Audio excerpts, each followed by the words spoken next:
Okay, first order then, Madam Secretary, do we have a quorum? Yes. Necessity for a quorum has been met. Thank All you. right. And for those of you who may not be aware, several years ago, we were changed that the quorum is the number present. So that, yes, that was changed several years ago. And so that is, and I actually thought that you were one that may not have been present when that was done. So, all right.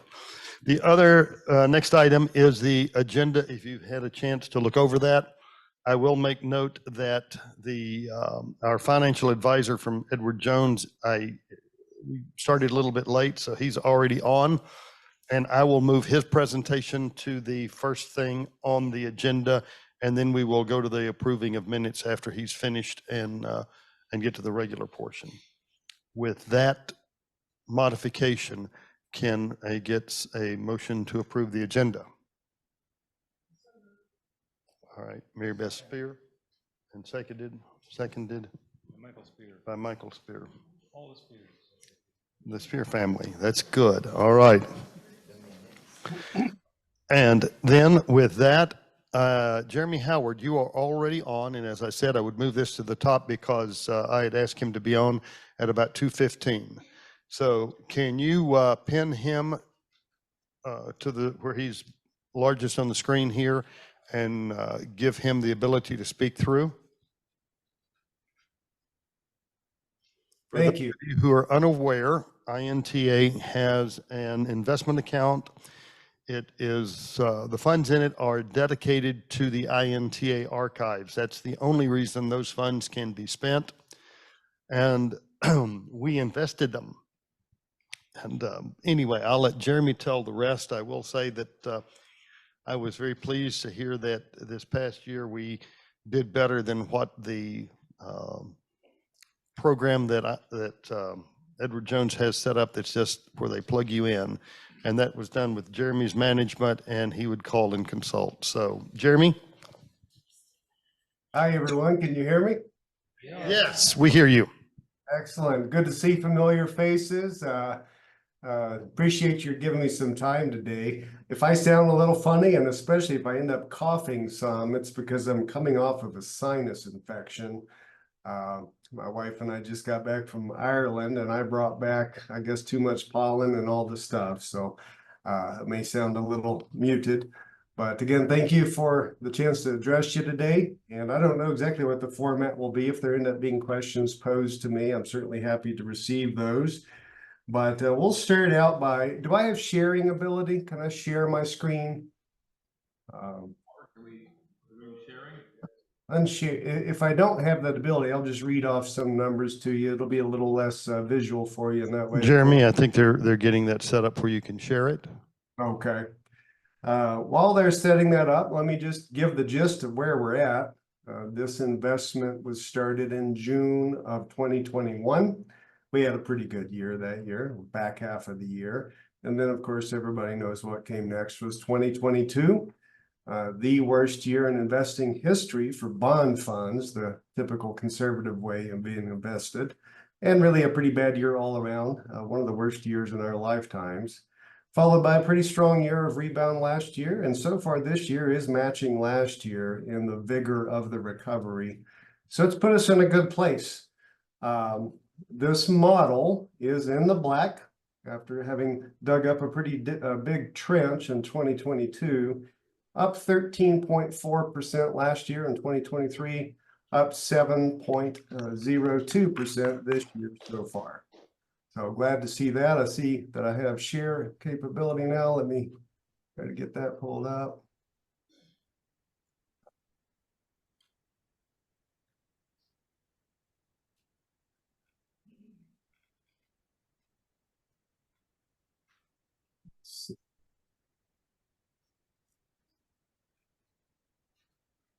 Can you now see a screen with the numbers on it? No. Not even still? There's some numbers. Okay, good. So you should be looking at a screen that says on the far right side, since June 11th of 2021. Do you see that?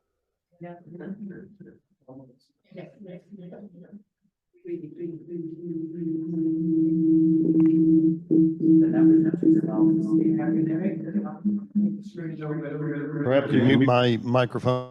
Maybe what's causing it.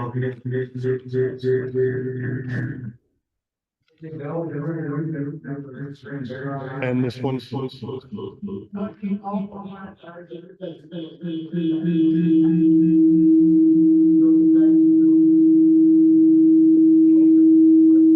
Larry, turn off all the mics in the room. We may have just found it.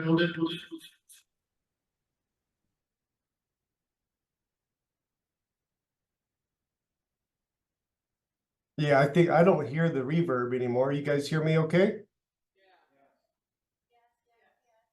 Excellent. So I can't hear you now, but you can hear me apparently since you turned off your mics.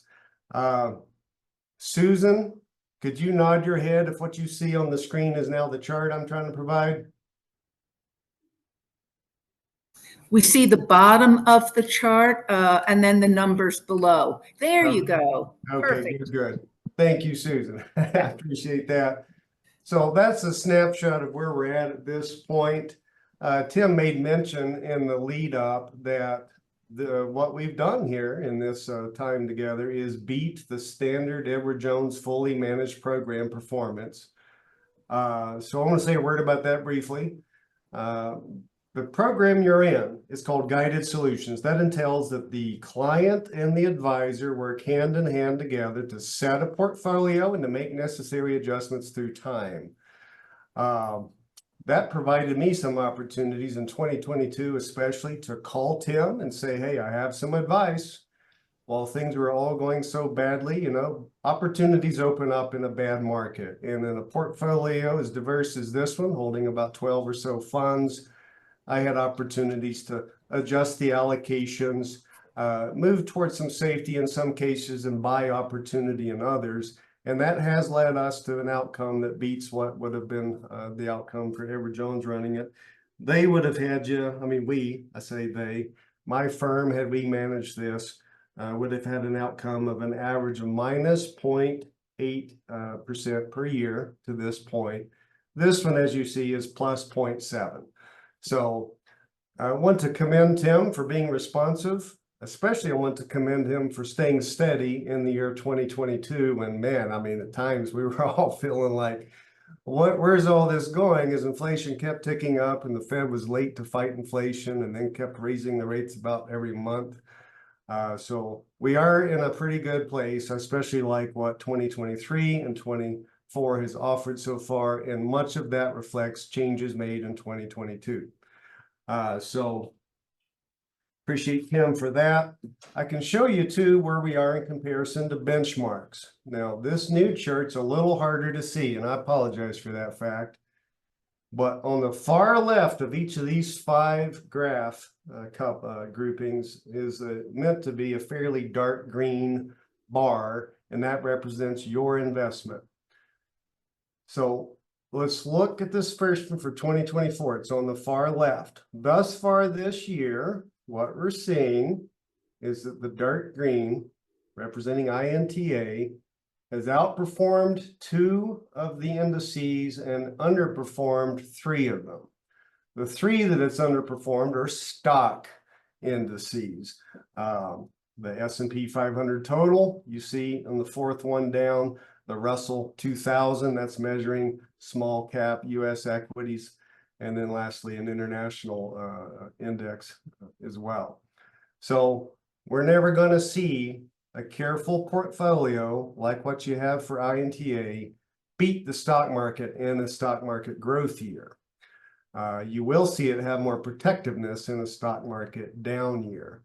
So you see as you look across the right at each of the different groupings, how INTA's portfolio has performed in a given year. 2023 was a real standout.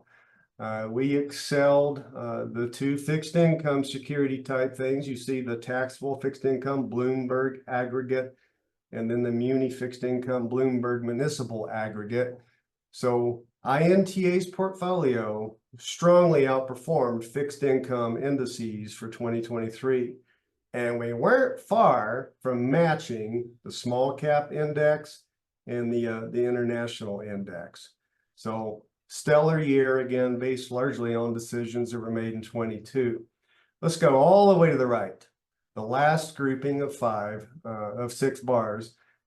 We have, in the course of time since mid-June of 21, stayed in the plus.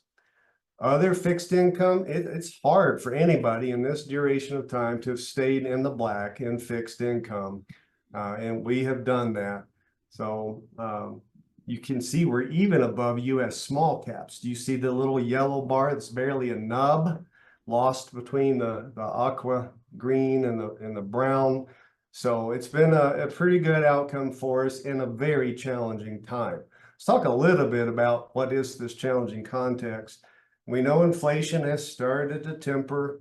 The Fed has not yet lowered the terminal rate any. There's still debates about if that can happen this year or not. The Fed, of course, is worried about lowering the rate too soon, sending inflation right back up, which would be very detrimental. So you're not going to see bond funds appreciate a lot in share value until the Fed does indeed lower that terminal rate. So let's take a quick look at some of, or at least one of, your bond funds. So right now you should see a whole different screen from before. And when we scroll down a little bit, most of what you have here are bond funds. We're going to show as an example, Bond Fund of America. You're going to see here where I've got the mouse hovering that this is rated as a tier 1 fund. You can't do better than this one for what it is. It's got a current yield of 4.46, so it's giving you income totaling 4.46% of the value you have in it. It's trading at $11.33 right now. That's what this bolded number right here is. If we go back just to, let's see, there's July of 2020, so 4 years ago, it was trading at $14.23. The reason the share price is down is because of inflation and because of higher rates elsewhere, such as the 10-year treasury, things like that. That reduces the value of bond funds. Now, this is going to reverse when the Fed does start lowering that terminal rate. So since you have on hand currently 7,865 shares of this bond fund, you're looking at it'll happen sooner or later, the possibility of the thing going up from where it is now, $11.33, basically to $3 higher than that. You're going to get capital appreciation when the Fed starts lowering the rate. So in that case, these bond funds will serve you in two ways. They've been serving you by giving you regular monthly income. They will someday again serve you by giving you capital appreciation also. That's just a matter of time. We're waiting to see when the Fed will make the moves. Now, you might wonder in the last year and a half, why didn't we load in on stock funds? I'd say two things about that. It really doesn't fit the risk profile as stated by INTA. The organization has not elected to take on great risk with its money. So in one sense, let's just say it as it is, you've missed a bit of a growth opportunity if you were an investor being very conservative in the last year and a half. If you had been all in on US large caps, we would have a much different outcome, a very high growth curve. But that's really not the appropriate approach to take for an organization that attempts to be careful. It's pretty much a mandate for most any nonprofit organization not to take on a great deal of risk. So we have mediated or moderated the risk, found opportunities within the stock fund allocation to capture much of the growth that has happened. And again, that gets back to let me get to the other screen. What you see here with the really nice performance in 23 and a solid 7% up this year so far. This is always adjustable. I'm always open to hearing what Tim and the board would say to me about their thinking, about their needs. But I feel really good about where we're at to this point in a tough season of history. One last chart to share with you, just by existing. This portfolio is expected to generate a little more than $21,000 of income a year. That's just through the dividends coming from the bond funds. That doesn't capture capital appreciation. It doesn't capture capital gains. So there are other good guys out there for this portfolio that will tell the full story in the fullness of time. So my understanding from Tim currently is that there will be soon a time to start pulling monthly on this portfolio to meet a small income need regarding the archives. Folks, we're in good position to meet that need with this kind of regular income coming just as a matter of course. Last point I want to make before I offer, of course, any questions. We're finally back in the black altogether. You guys did take a distribution earlier this year of $10,835. Even so, we've reached a balance of $622,909, which is more than what was invested in the first place. The all-time high that this account had reached was in early 2022, 633,000 and change. As of close of market yesterday, we're a little bit above that. So we have clawed our way back to a good place. And I'll be receptive, of course, to any instructions or questions going forward. But thank you for the chance to serve you in a difficult time. I feel proud of the outcome we've got. And this was a thing done together, since this is a model that requires the advisor to work with the client to make helpful changes. And that's all I have for you, Tim. Okay, I want to mention something because he said that there had been a withdrawal of the 10,800. What's the exact amount on the 10,835. the 10,835? Our air conditioning unit went out completely in our archives. And for those of you who are familiar with archives, that will destroy the materials there. So we had to replace that, and that's what that withdrawal was. So that's, I just thought I would throw that in. The other thing, bear in mind, this is not the end of the year report, as you'll see a little later, that ends at the end of May. So this is showing up to date today. Does anybody have any questions? And if you do, please come forward and get a microphone. That way everyone who's online will be able to hear you. Michael Spear, if you'll come up and grab this. And then if you're on the Zoom call, if you're on watching this virtually and you have a question, there's a way to raise your hand without, that I'm talking about, it'll put you up in the top left-hand corner of the screen. Testing. Can you hear me? No, I'm not. Am I on? All right. Yeah. So, Can you hear Hey, me? Michael. Where's the camera facing out to Jeremy? Am I on? I see the Hi, back of your Jeremy. head. How are you? I'm good. If I'm you what? go stand right in front of Tim, I I'll was see on, you. but I'm off now. Do I need to get back? Face the camera. Oh, that camera. Okay. Hello. There you go. Not like this, huh? Okay.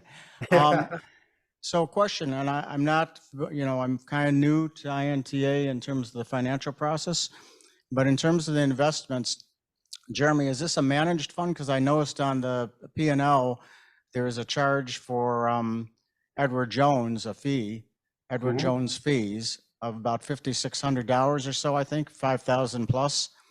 Is this a managed portfolio where we're getting charged for it?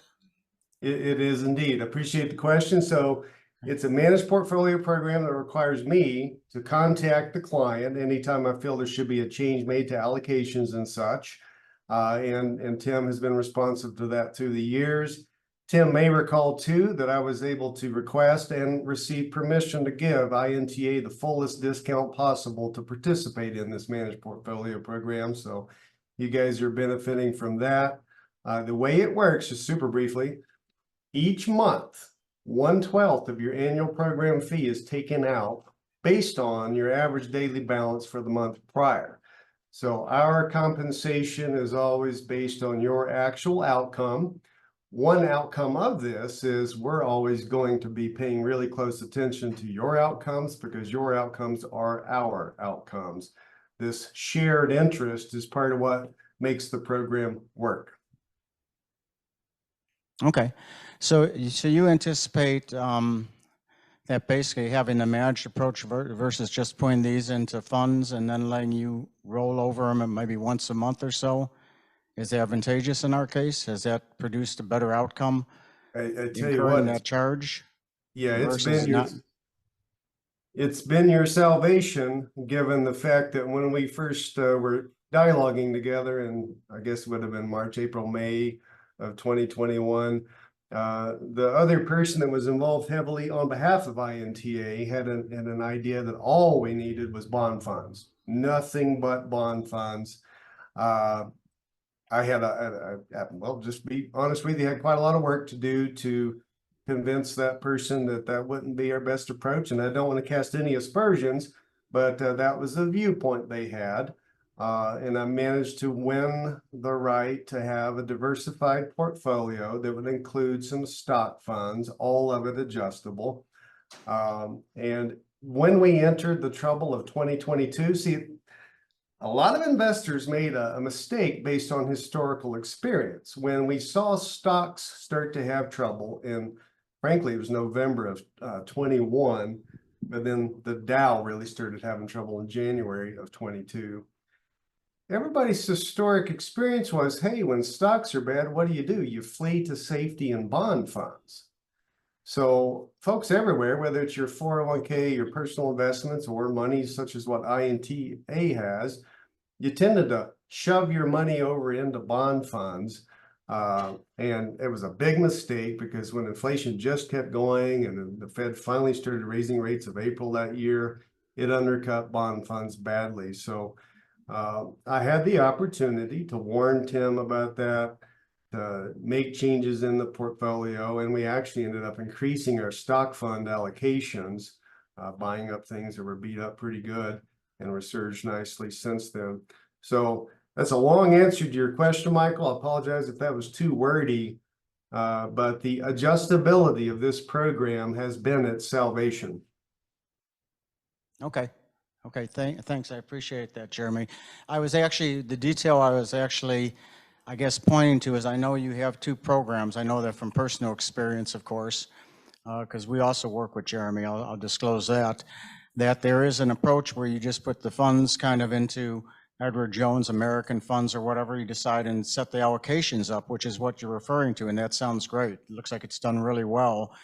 But then you kind of, instead of paying the fee and having someone look at this on a weekly basis or however in the back office at Edward Jones, you're just kind of setting it up to roll along based on a strategy, and then maybe every quarter or 6 months make adjustments as need be, but you don't incur the fees. And the only reason I'm asking the questions is because looking at the P&L and the amount of charge versus the P&L, and I'm sure you've probably done that on the board, Tim, there's a high percentage coming out versus what's going in here.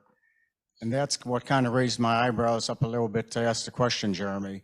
No, it sounds great about the allocation. That's good. It looks like it's doing fantastic. But again, I'm just questioning, is there enough going on a detail week to week or month to month back office basis of adjustment to warrant that fee versus just having a more traditional approach where we go with what you've set up on it for the allocations, and then you're looking at it every month, every quarter, whatever the case is. That's basically the bigger question I have around that. Well, the fee charge, that there's a charge for it. There's a charge program or there's a non-charge program. And the difference is, Jeremy, and I'm not going to speak for you on this, but my understanding from personal experience is the difference is whether there's a bunch of people in the back office doing detail adjustments on a regular basis versus you doing it on a less regular basis. Does that make sense? Michael, let me speak to that on behalf of the board for just a second, because Jeremy kind of, gave us all the options, and then the finance committee and then the board made the decision. And what we were doing is we were saying we want to have our seatbelt on and we want to have airbags in this thing. And that was the additional that we put in. And it turns out that when things crashed a little bit in 23, it was good. It was good to have that. Yeah, I'll take a brief stab at answering further. It comes down to client choice. There's a fork in the road. You can go either one, really three ways: the fully managed by home office, the managed by me and the client, or the traditional model where you buy into a single fund family, and you're going to be limited to those. You got to stay with them. So client choice, and folks make different decisions. I feel really strong about this model and its usefulness. And I like what was it Michael? Bill? Oh, Bill, I'm sorry. What Bill just said is a really nice analogy. So, yeah. I like Bill, I like your analogy of the extra airbags coming out of the point where things were not going well. Having the extra safety measure, that makes sense. Yeah, and when you're shopping for a car, who says, let me see where all the airbags are? But boy, afterwards, it's nice to have them. And I will say that when we set this up, we have a 12-member board when all the positions are filled, and we've had a couple of that have passed and things like that. But when you have a full 12-member board and you start discussing things, do you know how long that discussion can last? And that's right. Then you have to take a break to get to the second half of the discussion. She said 2 years, for those of you who online may not have heard that. So we try to take things to committee and bring it back. And we had a committee of 4 people, and 3 of the 4 agreed on everything. So, so that was the wisdom that prevailed. All right. Does anyone else have a question they want to ask Jeremy while he's here? And Jeremy, thank you for being here then. Well, I appreciate the opportunity, and I'll always be responsive to feedback or questions. So, Tim, you know, the line's always open. Give me a ring. All right. Thank you. Mhm. All right. And I will say that Jeremy also handles personal finances for me and for my wife. So, or he did when he was at another office. They wanted us to keep it at the office, but we were always very pleased with him. He was the reason we went with him. All right. Any other questions about that you want to ask of me or any member of the board before we move on? All right. The next item then on the agenda is the approval of the minutes for our 2023 meeting. Hope you had a chance to look over those. Does anyone have any questions about those? All right. We do have a 3-member committee that looks over them to approve them. 2 of those 3 did. The other one we have not been able to contact. Yes, Bill.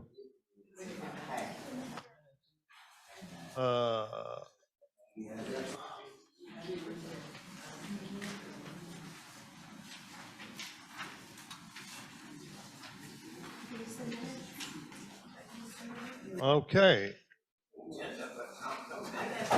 All right. We will come back to that then. I will take a moment to send it out to the front desk and they'll print it. Do you have those minutes on your computer or do you have it over there? I didn't bring my computer with me. Okay. I will send them out to the front. I'll have to look and see if it was out there. We will put that toward the end of the agenda. No, I've got it. I've got it. Okay. Sure, I can do that.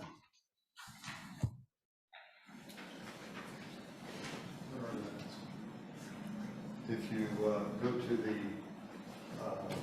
the events, right, go to this Congress, and then go down to the membership meeting documents, and there you have No minutes. I did not put them in there. Okay, then. All right. Therefore, they say the buck stops here. Yes, we have them.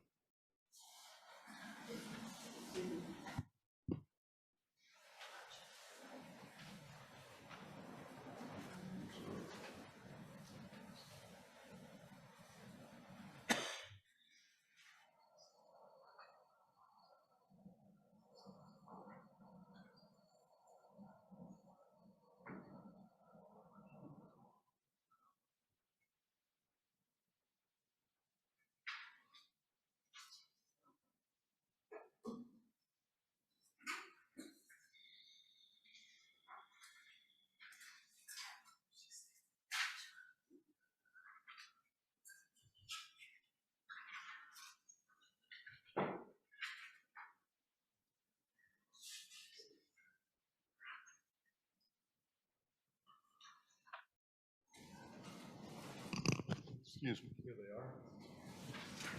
So Bill, I'm going to share these with you because you've got you got HDMI.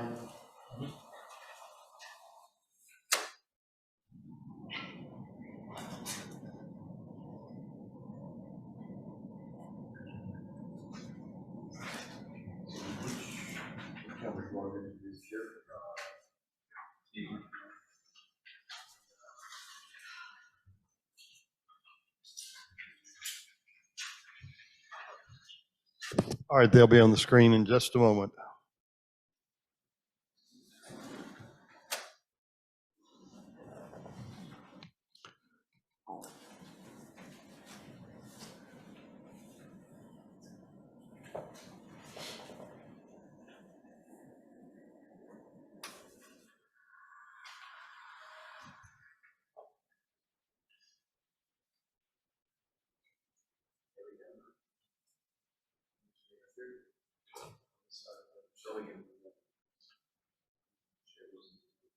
Oh.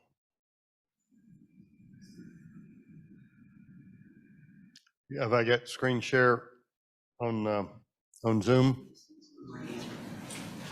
That's all, just one more.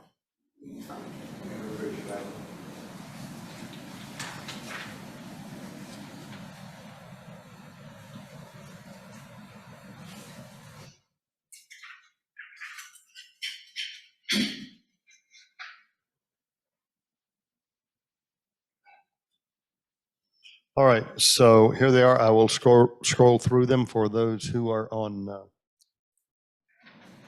Okay.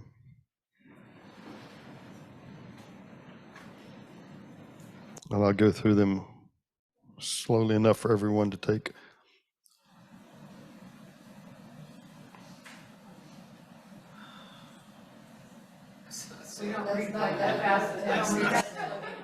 Pardon?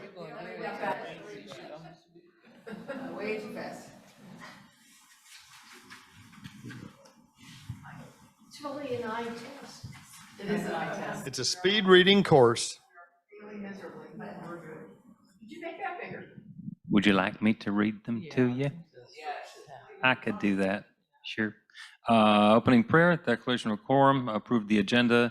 The minutes of the previous meeting were accepted. The office report, the financial report, total assets were 672, 258, 78.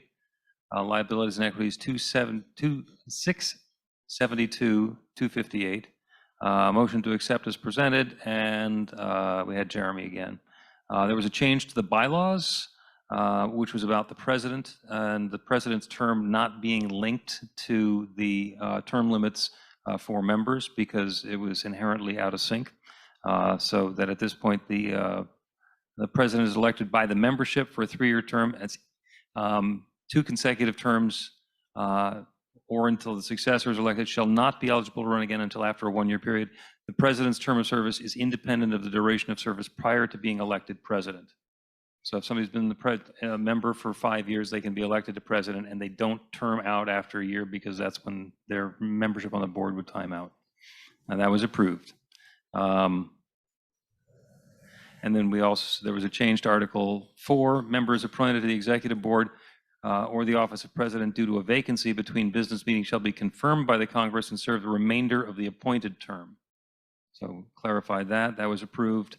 Current elections, Jackie and George and Michael were elected.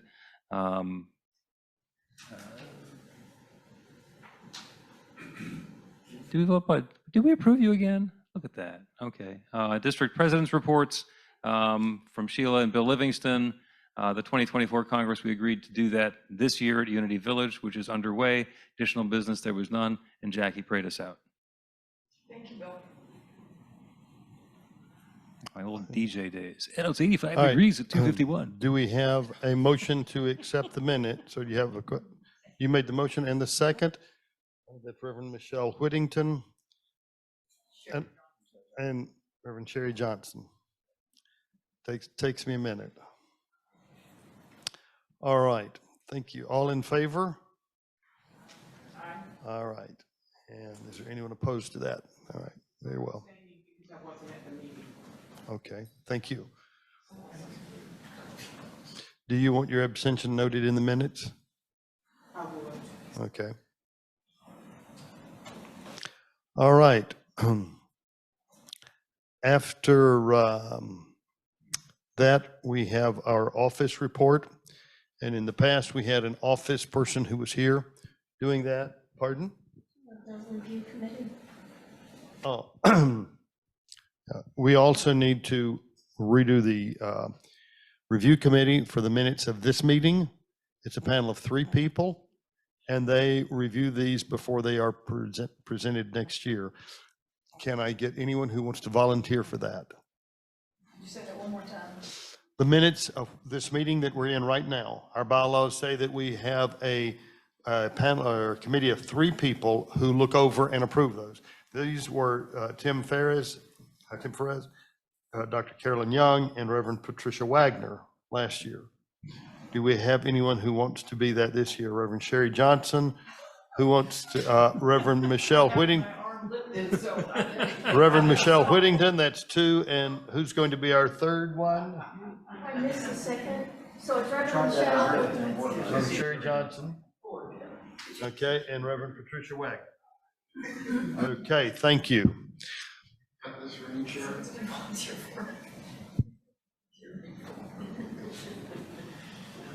Sit on your hands.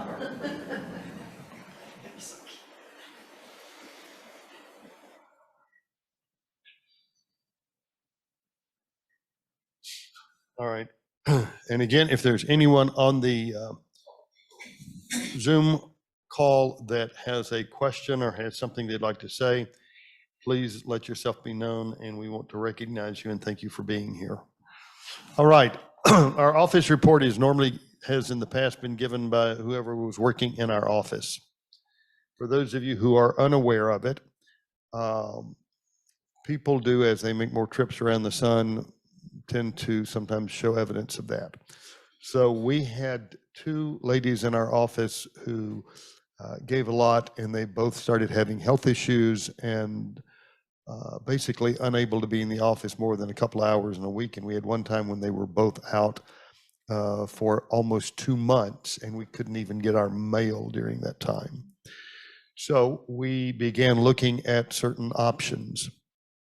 And in that case, what we found is that one of our, I'll call it one of our sister organizations, another New Thought organization that, like INTA, is not a, quote, denominational structure, and that's Anton. Anton also does a virtual office. One that is also now, that I would say is in that, quote, denominational structure, is the Centers for Spiritual Living. And they have gone to a virtual office. And what we're doing with our archives and what we're doing with our office kind of mirror that. So we have decided that we would go to a virtual office, and it's working much better. We have a young lady named Shannon Grasso, who is now working for us doing that. And Shannon has done an absolutely fabulous job. How many of you liked your Congress brochure this time? Did you like that? Do you think that was nice? She put that together. We use a program that I can do something on one end, she can do something on the other, all live, real time. The magazine is done that way, so it has cut our cost with the publisher or with the printer, because no longer do they have to go in and adjust things. It's perfect when it goes in. The only thing we cannot do in that program is get the back cover turned. It has to turn a different way for mailing. So they have to do that and put a bleed on the front cover, and that's it. So, and if you're not familiar with the term bleed, it just means that that front cover picture, to go all the way to the edge, has to be extended a little bit beyond it, so that the entire front page, front cover, goes edge to edge. All right. So that's one of the things. If you want to contact the office, we do still have the same phone number. That phone now goes to a virtual line. We can do a lot of different things with it. It is probably best if you do email, okay? But you can also now text the office number. So those are all options for us. Shannon will respond to that.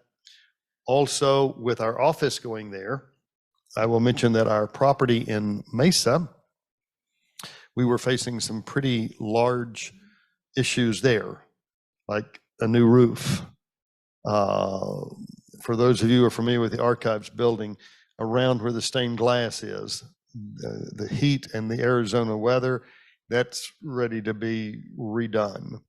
And we added up, there's probably a good $45,000 to $50,000 worth of renovation or repair work that would need to be done there. Plus, if we're going to have staff there to replace them, it means travel. And for those of you who've ever had an office in a location and you don't live there, you don't just, oh, talk to them over the phone, I'm going to mail you the keys to the office to go in, find your way around, handle our finances and do everything else. It takes more than that. And that travel is expensive. It can be several $1,000s just to hire somebody, and they may not last a month. So we've gone to that virtual model. We've also made the decision that we would sell our property in Mesa.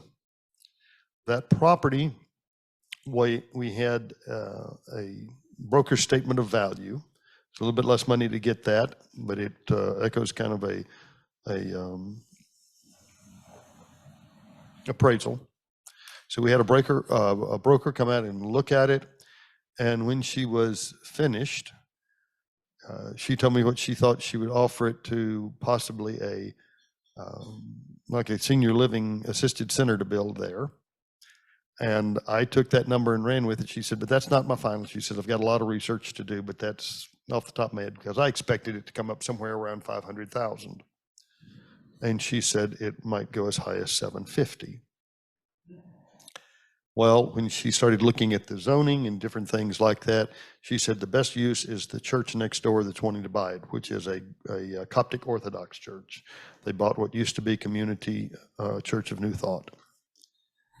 And they thought they were going to buy it for 300,000 or 350,000. And I'm like, no, that's not going to work. And also we didn't put it on the market. All right. They came to us.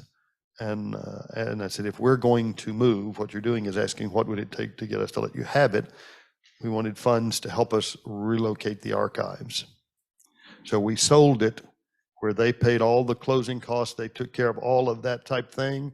We walked away and netted 700,000 for that, 128,000 above the market value.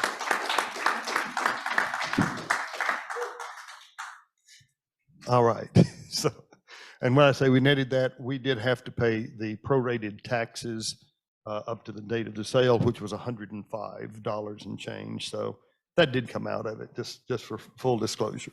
All right. I will state this with our current statement. As you saw, what's in our archives fund and what we have on hand otherwise, which will also be into investment some. We're going to let our money earn some money as well, but INTA now has over $1.3 million. So, all right. And our archives is coming to Unity Village, as we've mentioned. We are still getting some of the fine-tuned details on it, but Unity is very excited to have us. And if you don't know this, our archives were located here before the building was built in Phoenix, where they went. And I will say this, they're not getting the proper care they need in Phoenix. Just the way they sit in the shelves and fall over, and you begin to see some sagging and damage. So here we'll be able to have an archivist that can come in and do some work, and we're thrilled with that. All right. And the archives being here, the archives is different than our office. Since we have sold the property, we have to have a place that we list as our headquarters.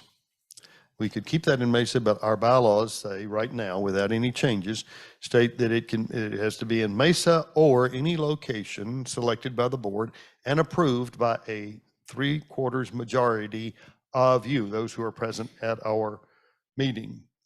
So I'm going to ask if I can get someone, because we'd like to have here at Lee's Summit as the place of record for our headquarters. And again, our office is going to remain virtual, but this would be the place of record. Do I get a motion? I just saw Reverend Sherry made the motion. Do I get a second? I'm getting seconds on two sides here. Okay, so I'll let Dr. Carolyn do that. Did you have a question on? Oh, that comes next. Okay. Tim, I have a question. So is there going to be a mailbox or something set up here in New Summit, or how's that going to work? Well, at one time, we had three of our members, they weren't all living there when they came on the board, but we had three of our members living all within about 5 miles of my house. And one of them is our treasurer. So we have a private postal mailbox, and our mail is forwarded to that now so we can get deposits in and things of this nature. Our mailing address will probably be that, but this will be, we will register as a foreign entity here in the state of Missouri and have a registered agent here in Lee's Summit. And that will be our place of record. Okay. Okay, online question. That's Reverend Jeff Radcliffe. Jeff, if you'll unmute. I had to step away for a little bit, so I missed probably just enough, which sparks my question. I know that earlier during Jordan's presentation, he was talking about there would be the monthly withdrawal to pay for the archives, but I didn't hear anything that mentioned a cost. So I was just out of curiosity wondering what the cost is going to be per month. Okay, we still have a few things that we are working on. Number one, there is a build out involved, and whether we allow Unity Village to do all the build out and then that's put into the lease, or whether we want to pay for the build out and have a lower lease rate. Those are things that the board will be looking at and voting on within the next, I'll say within the next month to 2 months or so. And so we don't have that exact figure to give you today. Thank you. Okay. And I have been told that by a member of leadership at Unity said, and they said that Kathy Mastroni would tell me the same thing. Don't worry about what they tell you first time. Said just hang on. So I do pretty well negotiating whenever we're selling something, but we'll see how I do whenever we're doing the other.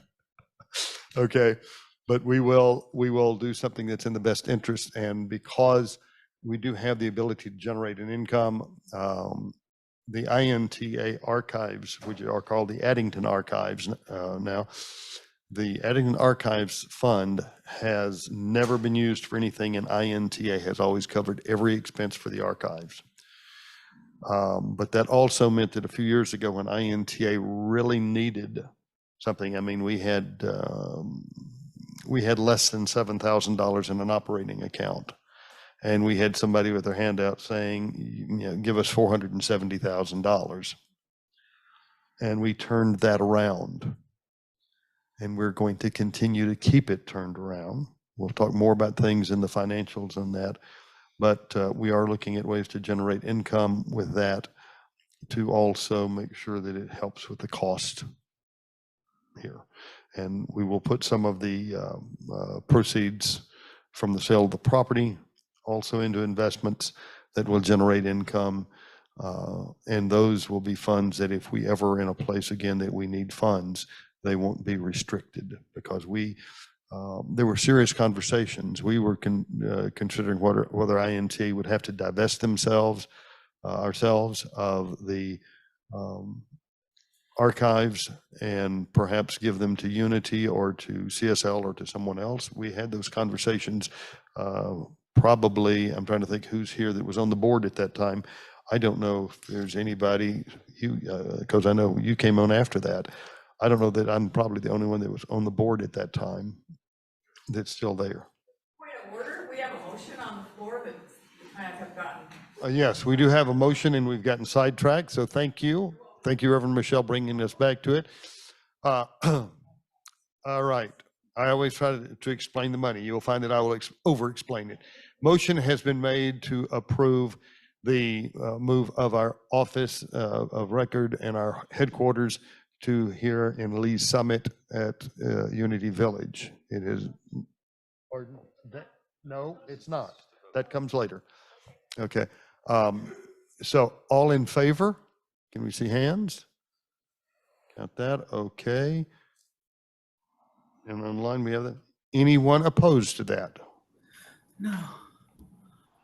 All right. I see one hand up on the screen, but that's Christine Emmerling, and I don't know if she's opposed or if she has a question. Oh, so that's been up since we did affirmations and it's still there. Okay. Oh, she went up to vote in favor of it. Okay. Reverend Yes, mine is Christine, in thank you. favor. All right. So that motion is carried. INTA officially now will take the necessary steps for Unity Village to be our headquarters of record. So if you like that, that's okay. Somebody started to clap. That's okay if you like that.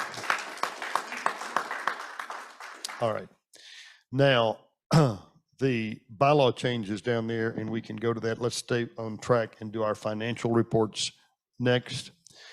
You see the profit and loss, and our treasurer is with us on Zoom, but we decided rather than having this and trying to do it, that I would cover this for her, and I think she's okay with that. Aren't you, or are you? She's nodding her head. Okay. I am okay with that. You carry on. You will notice, basically, and I get to the bottom line sometimes, we have expenses and member services listed on our profit and loss, okay? And this year has been a year of heavy travel again, because we had the situations when we would have to go out to Mesa because there was no one we had there that was able to make it into the office, and then preparing everything is already out of our old office space and all just over in the archives building until it gets moved. So that is a little bit heavier than normal. Also, you will find that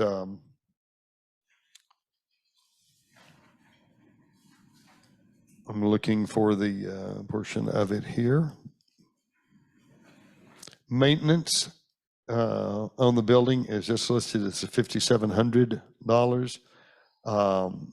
And there are some other things that are not listed there that were part of it. The last time we just had the grounds cut was $1,000, cutting all of that with the orange grove that's there and that property. All right? Yes. Pardon? January 5th. Excuse me, July 5th. July 5th. Yeah, it's not on here right now, so it's July 5th. The other thing that will bring the expenses up, our Congress 2019 in Nashville was the first time the Congress had made money in a couple of decades, all right, that I'm aware. We made money with our online ones. The last ones that have been physical, we have not. A lot of organizations are no longer doing conferences that weren't making money. We see a way to the future. We're going to use that to collaborate with others and have some joint things so that we believe that we can make it where it's going to carry it on. But you will notice that on the profit and loss, the loss there, we went from an accrual method to a cash method of accounting. And what that did is you have basically almost 2 years worth of Congress expense showing up on one report, because this Congress was paid for actually last year. And instead of, normally it would come being paid for now, but we had it paid for totally as far as the rental of the building. We have some other things, but fees to Unity we had paid for before this started. All right. So Does anyone have anything on here that they want explained or have a question about? Michael? So, was there a reason, without getting too technical, that you went from accrual to cash? Can I ask a question? Can you hear it on Zoom? Well, if you have a question, yes, come up and grab the mic. Okay. Michael asked if there was a reason we went from accrual to cash.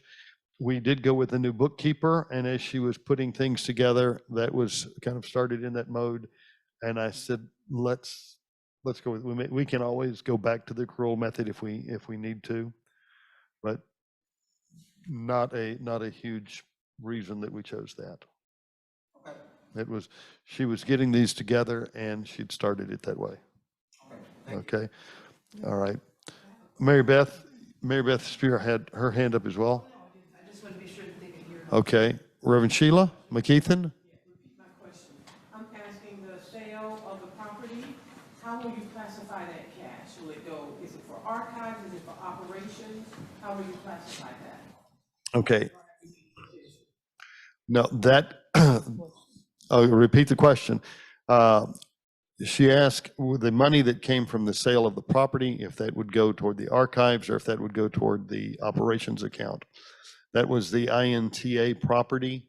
The archives is not a separate entity. As an example, the Science of Mind Archives is not connected to the Centers for Spiritual Living. They have a separate board, they have a separate 501c3, they're independent of Centers for Spiritual Living. The INTA Archives is not. So that money right now is considered as part of general funds, but we will be looking at it as a means of investing. We do not want it to go to a point of just over in the archives where if we need it, we can't touch it. We do want to invest in such a way that it doesn't get, we think that there's enough there that we can have a decent income from it to help us with things, but it's going to stay basically a general fund type investment. Pardon? If you want to understand, this is a fund, this is strictly archive fund. Yes, I mentioned that earlier. Is everyone clear that we do have a fund that's strictly archives fund? Reverend Jackie asked me to make sure that everyone was aware of that.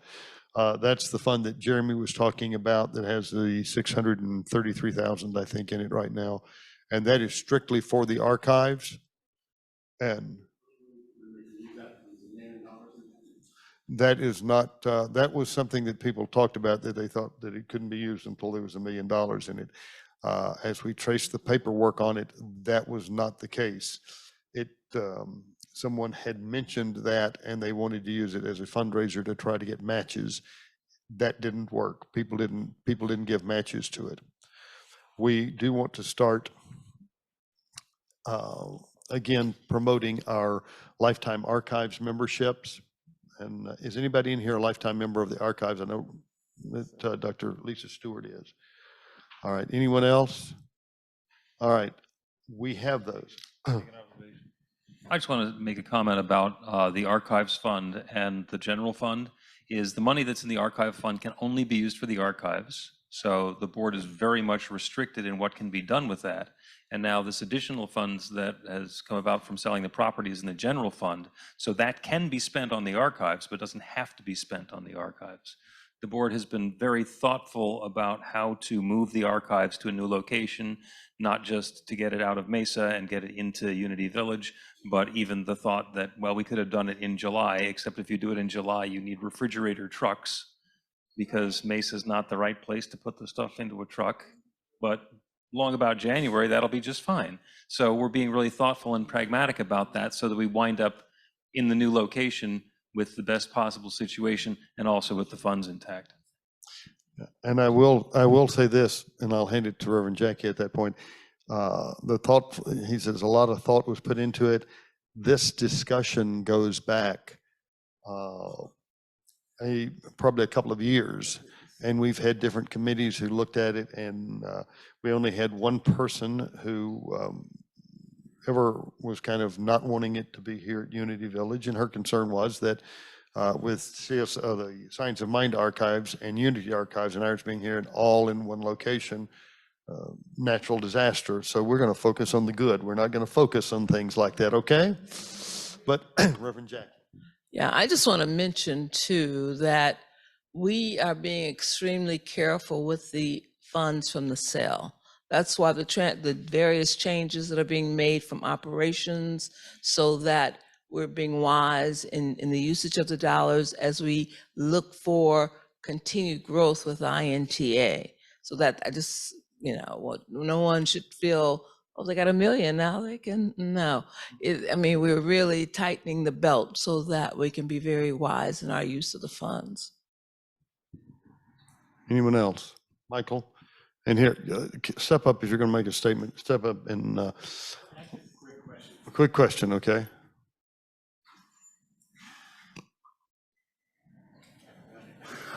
All right, he forgot the question. That's one of those things like. It'll come back. It'll come back. Anyone else before we? I know.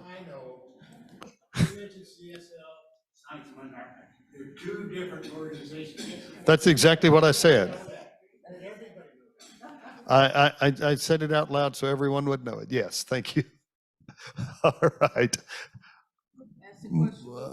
All right.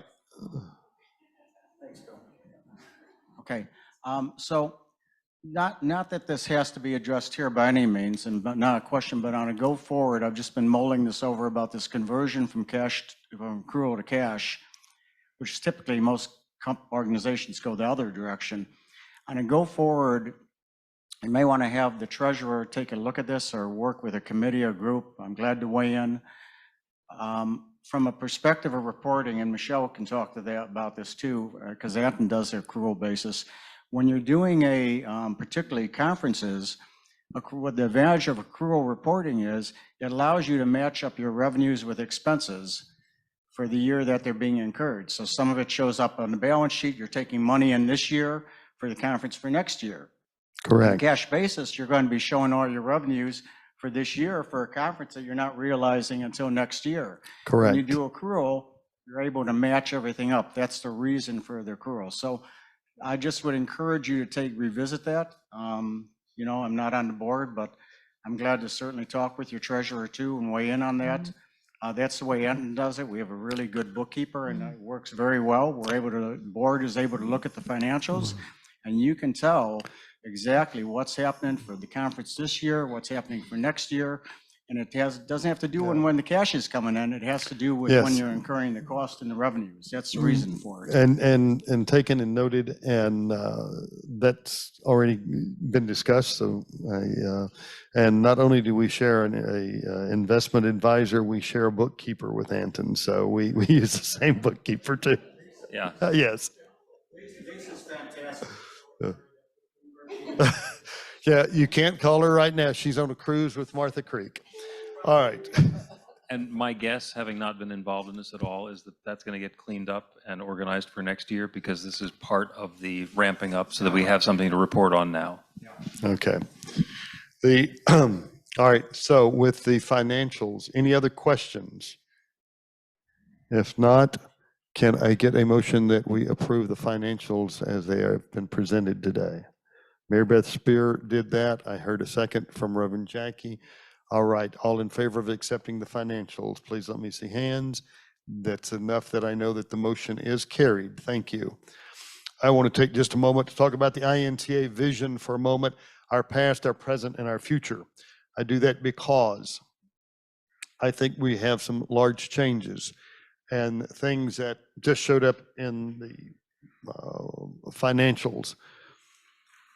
We have, as an example, Reverend Lisa Stewart, Dr. Lisa Stewart, she's a lifetime archives member. I'll have to go back and look to see, because one of the things those people are promised is that there are plaques in the archives that are supposed to have their names on them.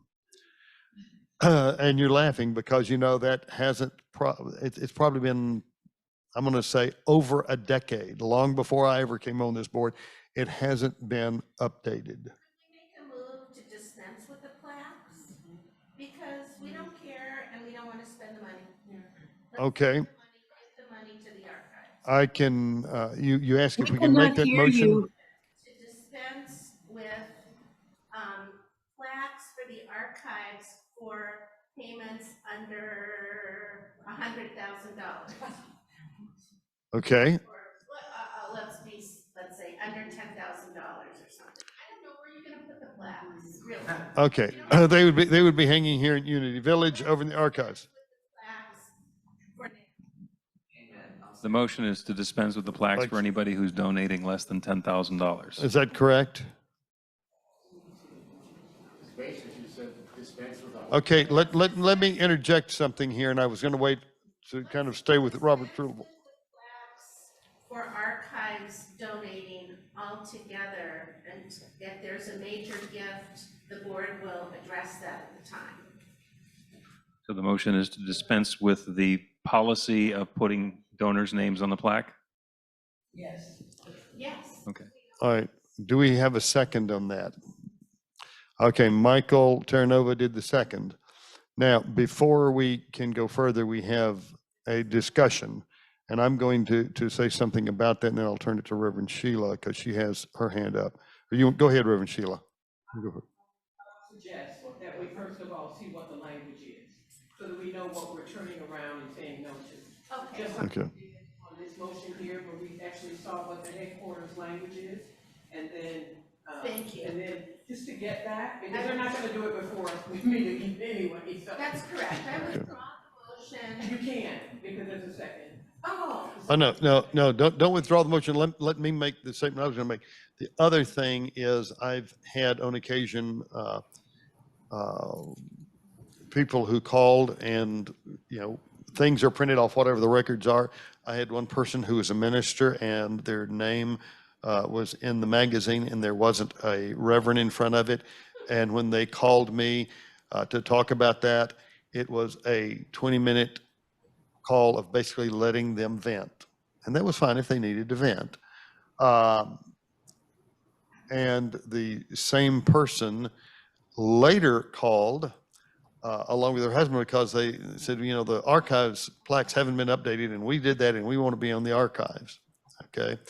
Well, so I think we have to also look at anyone that we in the past have promised that to and if that means something to them. Okay. I'm big about if we make a commitment to somebody, I want us to keep it. Okay. Any other discussion on that? Feedback online. Jeff. Okay, I'm going to be one of those who wants to vent for a moment, okay? There's a motion out on the floor, as I understand it. I have no idea what it's about because I could not hear what was being said. Can you repeat it? And when there is more feedback or questions or comments from the floor, can we please get a microphone to them? This is frustrating for those of us at home who can't hear. Thank you. Okay. Okay.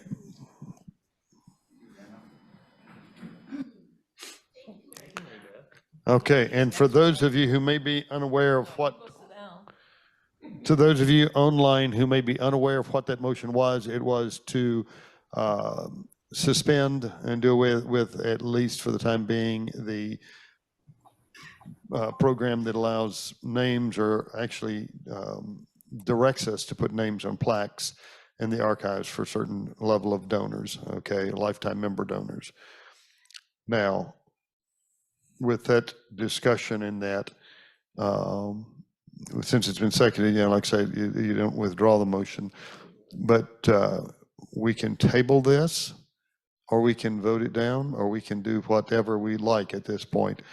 So I'm going to suggest that we table this, let the board look at it, and go from there. Is discussion open? Discussion is open, but let's get you a microphone. Before giving up the plaques altogether, it's possible that going into the future, you might want to offer donors a choice, a simply thank you for your donation of over $1,000. How would you like to be acknowledged? Would you like a plaque or whatever you decide on? Would you like a paperweight or whatever? And give them a choice, and then you're serving both, because some people, it means a lot. We see all those park benches where they are in memory of someone. Sometimes, especially if someone's doing it in memory of a loved one, they might like a recognition. And so, and then of course, you also have the option moving forward of using this as a fundraiser, saying, you know, here's the great way to memorialize your loved one or something. So.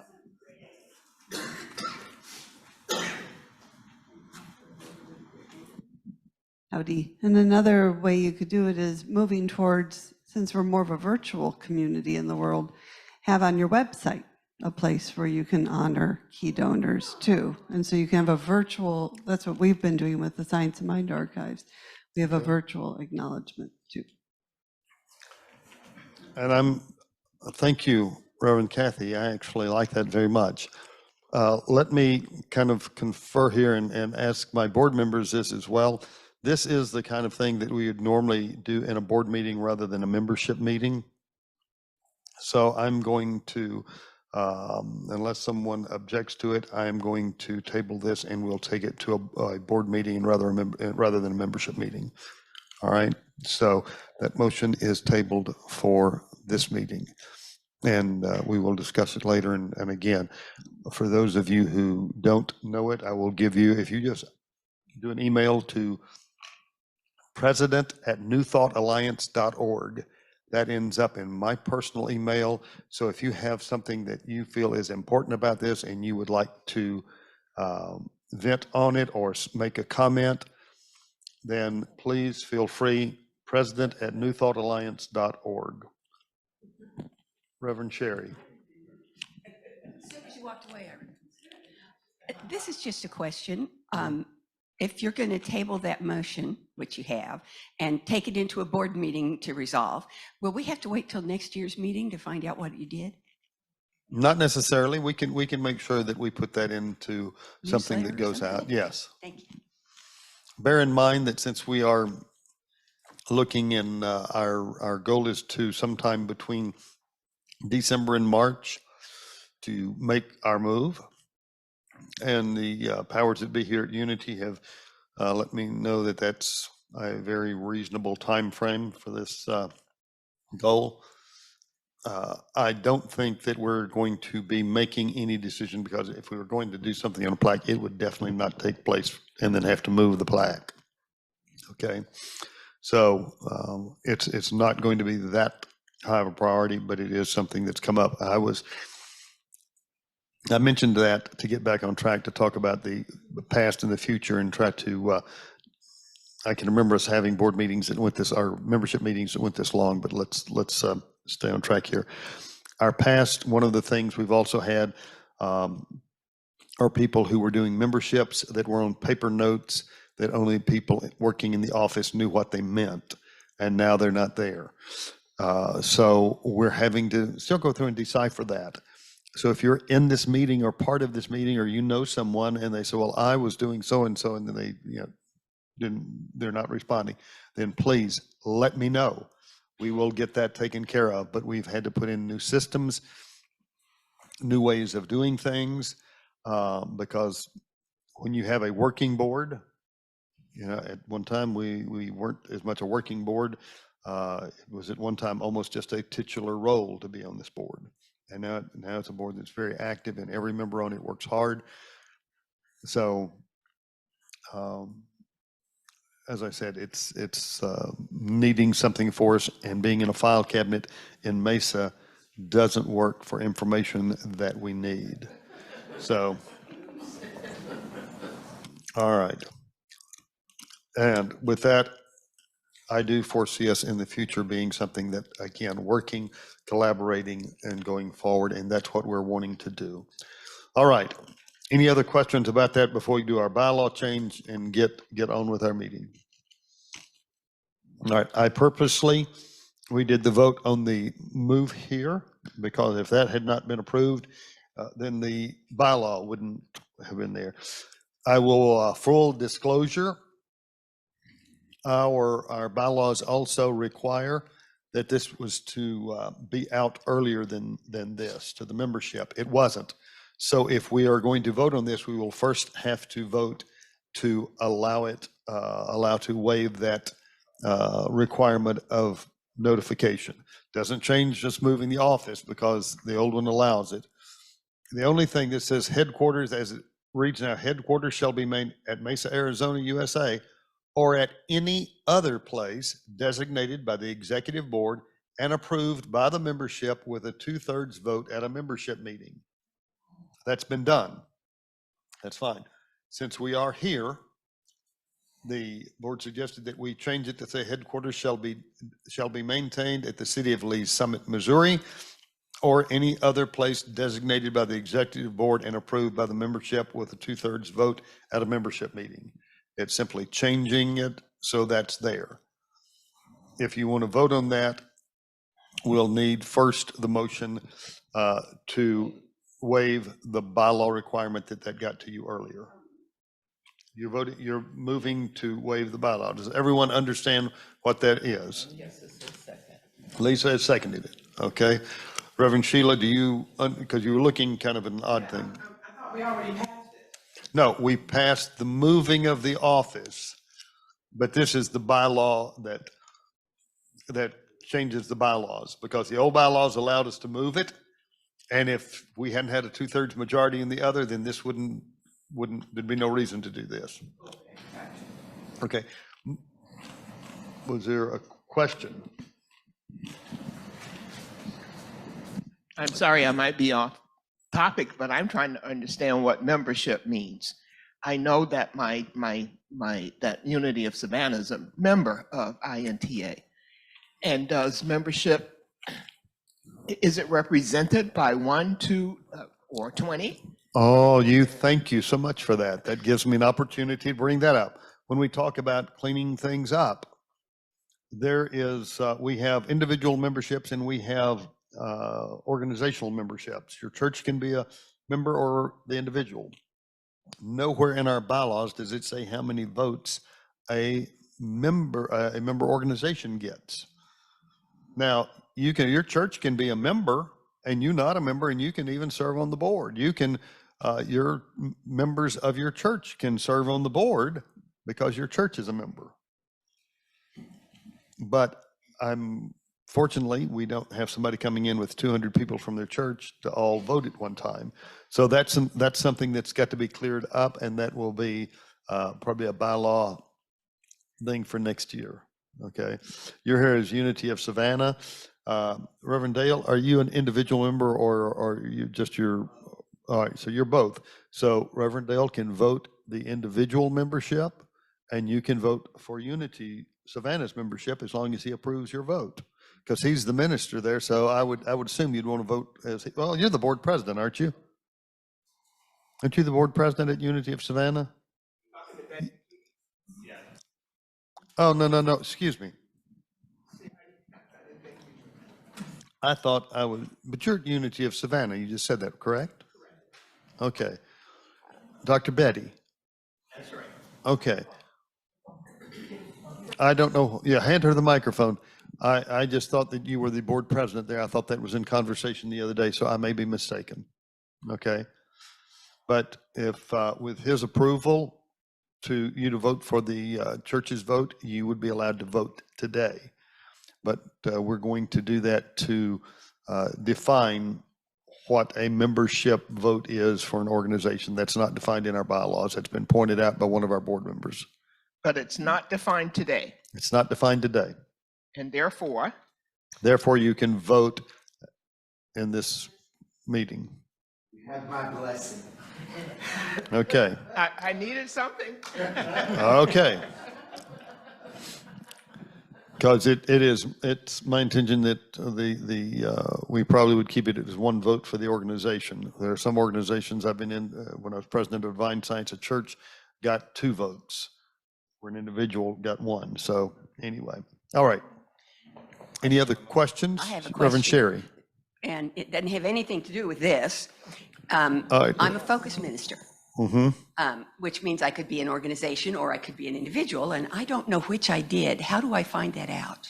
Doesn't matter, you just get one vote. Either way, I just get one vote. Correct. Well, how come they got 2? Because he pays for an individual membership Ah, and the because he's church also pays an for another individual. membership. Okay. All right, motion is on the floor to approve the, to waive the requirement for prior notice on the bylaw change. That has been motioned, it's been seconded. Can we take that, Reverend Christine, are you voting? Nod your head if you're voting. Okay, so she's voting in favor. All in favor of approving that? Let me see your hands, please. All right, that is enough. That is passed. Thank you. All right, then the next item of business is our bylaw, is our current elections. We have some openings on the board. Oh, I thought, oh. All right, I keep looking at the clock, everyone. Please pardon me. I'm not that forgetful. Want to get us out of here relatively quickly. All right, voting on the bylaw change, and the bylaws change is in the handouts that you had today. Changing that one thing, I read it earlier. Can I get a motion to approve that bylaw change? All right, Bill Marchioni moved. Dr. Betty did the first hand I saw up for the second. All in favor of that? Let me see your hands. Good, that passes. Our bylaws have now been amended. All right, now our current elections. We have some openings on the board. Reverend Dr. Carolyn Young is currently on our board, and she came in to fill a vacancy that was made. So approving her is part of that process. There normally she would serve that term out. So she is one. Secondly, the other ones we're asking you to approve to add are Reverend Joyful Fletcher Thompson. Okay, Joy Fletcher. All right. For those of you who may not know her, she is from Flint, Michigan. She has been president of the Divine Science Ministers Association at one time. She is currently the vice president there. And she also works with grief counseling, if I'm correct. So she is certified and does that. If you want to know a little bit about her. And then the other one is Reverend Robert Brzezinski. Well, he's on here as Reverend. He's Reverend Doctor, I'm being told. Okay, so is that correct, Reverend Doctor? Okay, congratulations on the Reverend Doctor.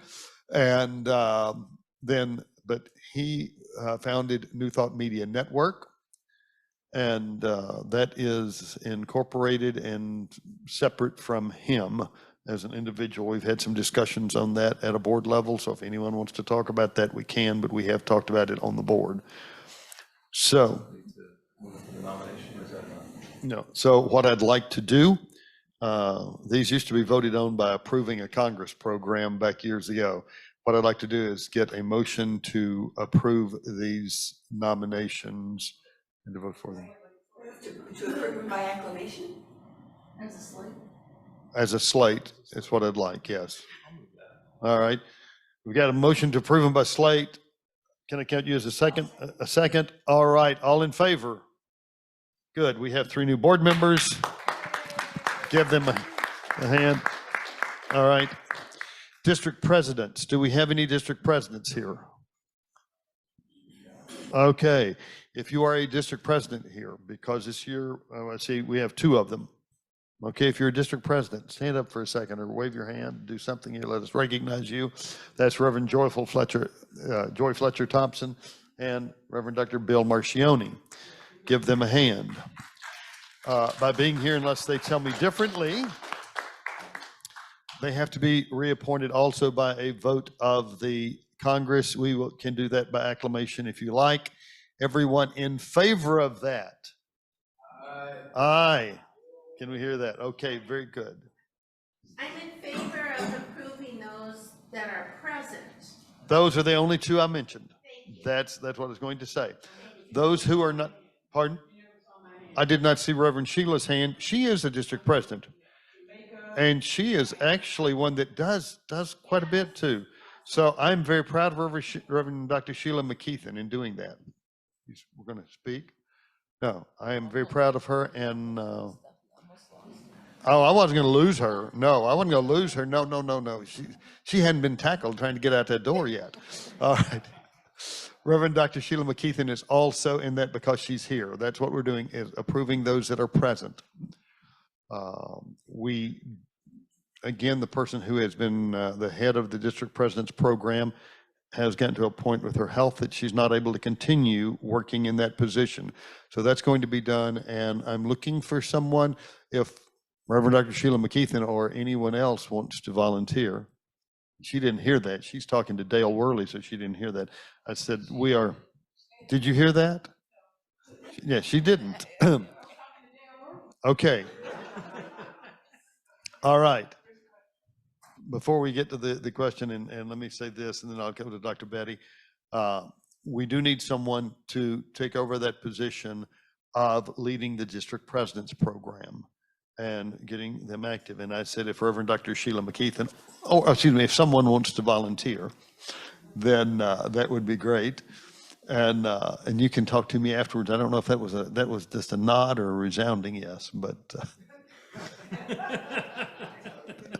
for those of you online, you are just missing some real looks here.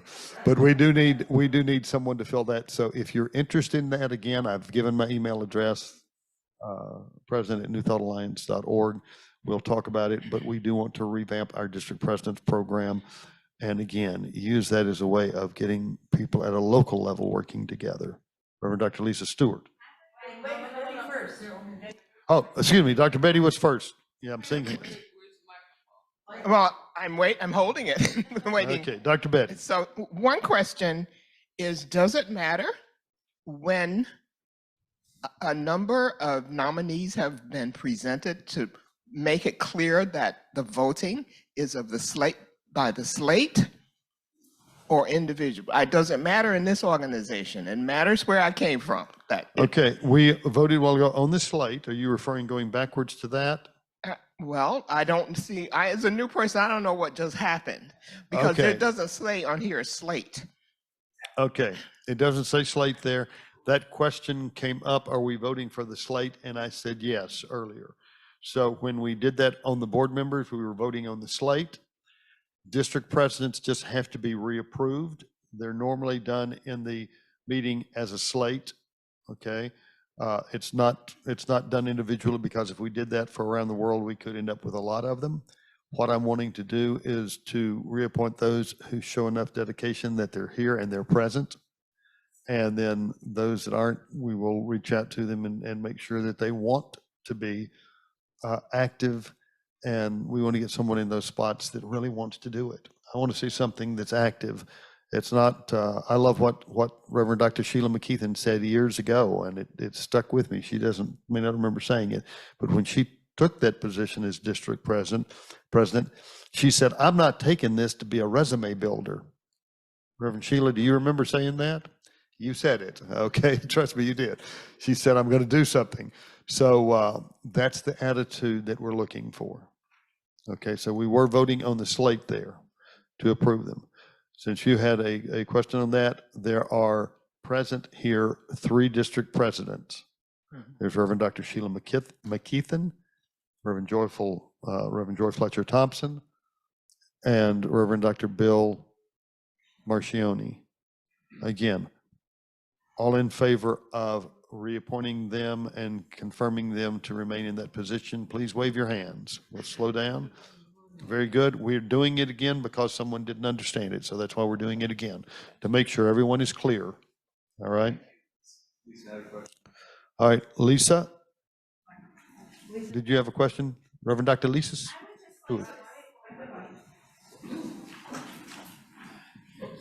I would just like to see the districts active. In our Midwestern district, we've been all chatting about how much we miss our meetings, and it's not an honorary position, it's a working position. And I think every other name who isn't here in this meeting are treating it as though it's an honorary position. Right. Do you have a district president there right now? Do you know? I don't want to say it out loud. Okay, I don't need the name. I just need a yes or a no. Yeah, I'm sure. Okay. All right, if you have a district president there, let's talk, we'll reach out. And because sometimes as a district president, there's how do I say this? We need also someone as a leadership position that's active enough when someone's starting to help get them on the right track and to make sure. Okay. All right. Okay. All right. Super. Where is it posted, or where can we access the information about the requirements of a district president? We have something we can email you. So if you're interested in Well, I'm that, not talking reach about out. just me. I'm saying to the field. Yeah. We do have some guidelines for it. We do have some guidelines for it. Pardon? Yeah. And the question was asked, is there a place that they're listed, who they are and where they are? It is in New Thought magazine. Yes. But again, only those who will continue on are those who are here until and unless those who are in the magazine that are not here say they want to continue on and act in that fashion. I think that's correct. But they haven't been acting in that. Yeah, they haven't been acting in that, but that's okay. We're going forward with some changes. All right, and this is kind of the beginning of that. And do we have any district presidents that are online? If you're online with us, because if you. So that's an even bigger indication. Okay. Now. With great affection. Bill, do you want to make a comment? Comment that I want to make is actually directed towards the people who are online or are reading about this or watching the recording later, is that as INTA moves to a virtual office, it is not the requirement that the person who is leading the district president program be in a particular location. It can be virtual. It can even be somebody who participates in INTA, but for whatever reason is not able to attend the Congress. So consider the possibility of engaging in a volunteer role that might be different than what you had thought. Jeff has his hand raised. Okay, Jeff and I saw a question come up. I was looking at the bottom of my screen here. So Jeff, would you like to speak up with your question? Just a real quick question. You said that the district presidents are listed in the magazine. Well, I haven't seen a magazine for a while. Is there a reason why we can't see them on the website? Resources. Did you hear that answer? Just a matter of resources, making sure that everything gets published and knowledge is distributed. Well, that doesn't quite answer my question. My question is there a reason why we can't see the district presidents listed on the website as well as in the magazine? No reason. It's never been suggested before, but we can do that. I'm suggesting. We can do that. I have people here that know how to add them to the website that are saying we can do that. So we can do that. Thank you. Now, there is a new copy of the magazine that's been printed that I was so excited that it was ready, and they were to ship a box of those magazines here, and I expected them to be here. I was told they would be here no later than Tuesday, and they weren't here this morning, and I called the printer, and oh, yes, we're shipping them today. And I said, no, don't ship them to Unity Village today, okay? So the one coming out, you know, these changes won't be seen there, but they will be in future ones, okay? So, all right. And again, if anyone wants to be a working district president, let's word it there, a working district president, let us know, all right? And our 2025 Congress, Dale Worley, Christy Snow, both of you stand up if you would, please. Give them a hand. They have volunteered. They have volunteered to work as our 2025 Congress chairs to co-chair this. If they try to leave the country, please tackle them and keep them till we can get there, okay? Give them a hand. Regardless.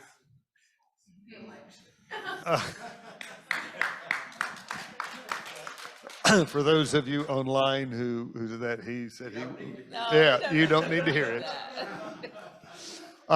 What I will say to bring things back to seriousness for just a moment, the other night I mentioned dates for next year in July, and we were ready to lock those in.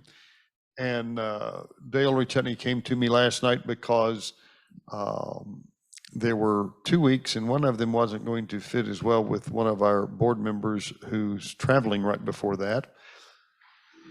So we're looking at a possible opportunity that would put our Congress in June. The first week of June.